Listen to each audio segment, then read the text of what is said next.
Entrevistas, entretenimento, diversão. Xadrez Piraí, o seu lugar é aqui.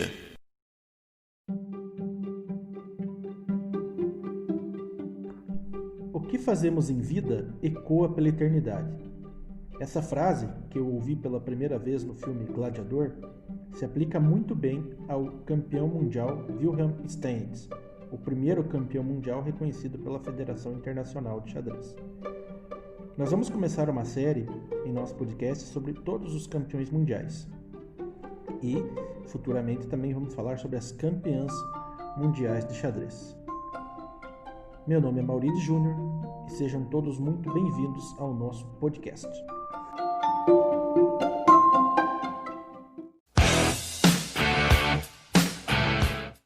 Wilhelm Steinitz, mais tarde conhecido por William Steinitz, nasceu em Praga em 17 de maio de 1836 e faleceu em 12 de agosto de 1900 em Nova York. Ele foi um enxadrista judeu do Império Austríaco e primeiro campeão do mundo de xadrez. Considerado como um excelente jogador da escola romântica de xadrez, e também é conhecido por suas contribuições ao desenvolvimento da estratégia enxadrística e composição de problemas de xadrez, adotando uma abordagem científica ao estudo do jogo, formulando as suas várias teorias em termos científicos e também, entre aspas, leis. Teve as suas teorias divulgadas por vários jogadores de xadrez, como por exemplo Aaron Nimzowitsch, Siegbert Tarrasch e Emanuel Lasker, que foi quem lhe tirou o título.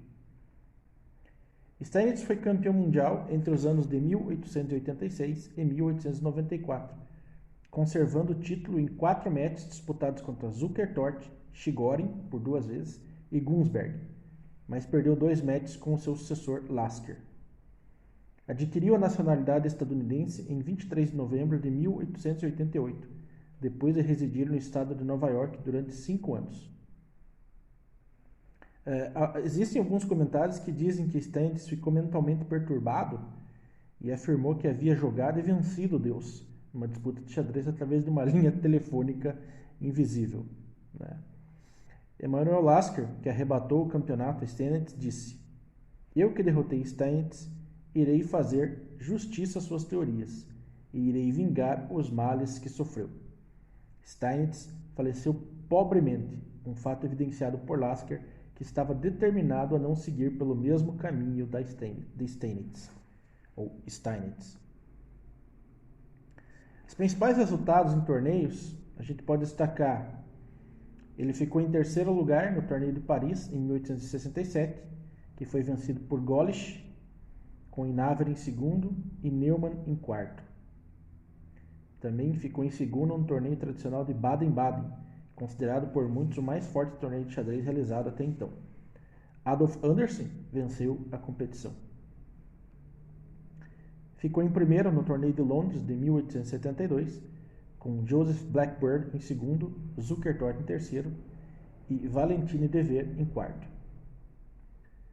Em 1883, também teve uma participação bem importante, bem interessante, no torneio de Paris, que foi vencido por Zukertort. Também foi campeão do torneio de Nova York em 1894 e ficou em terceiro no primeiro torneio de Hastings em 1895. Em São Petersburgo ficou em quarto lugar, um torneio que em 1896, um torneio que foi vencido por Lasker, com Pillsbury em terceiro. Seu pior resultado em torneios foi o torneio de Londres de 1899, em que ele ficou em 10º lugar.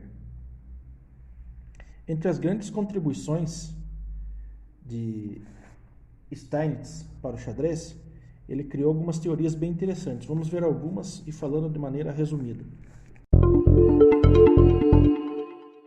Ele criou algumas teorias que os objetivos principais para se valorizar uma posição eram criar um plano de jogo e saber quem está melhor, brancas ou pretas. Então ele formulou 4 princípios básicos. Vejamos. O princípio do ataque.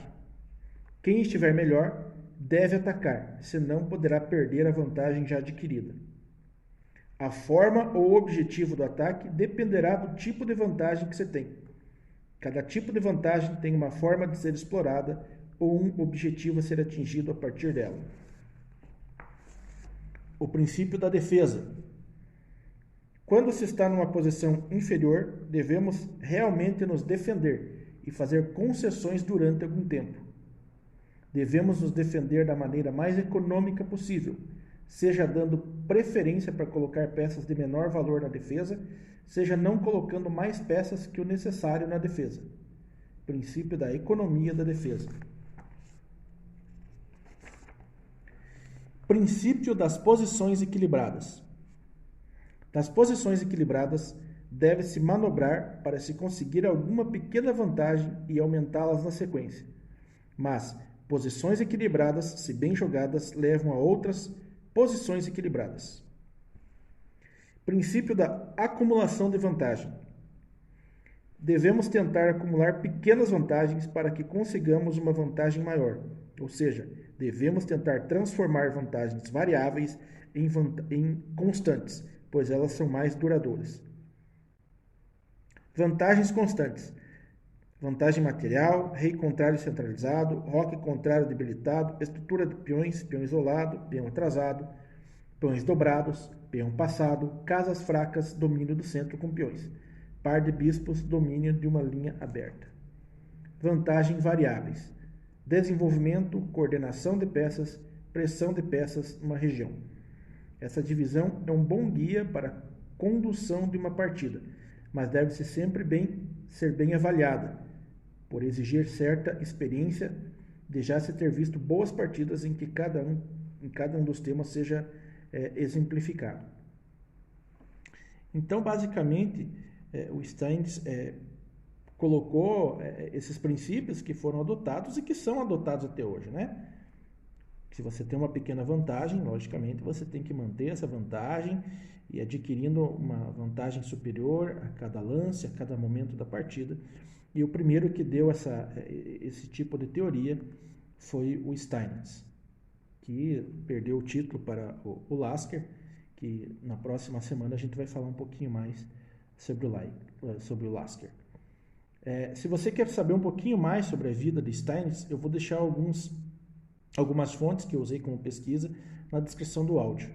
Tá? Realmente é só uma forma resumida para falar um pouquinho da história de cada campeão mundial. E é isso. Eu agradeço muito pela sua audiência. Sigam a gente em nossas redes sociais. Fui.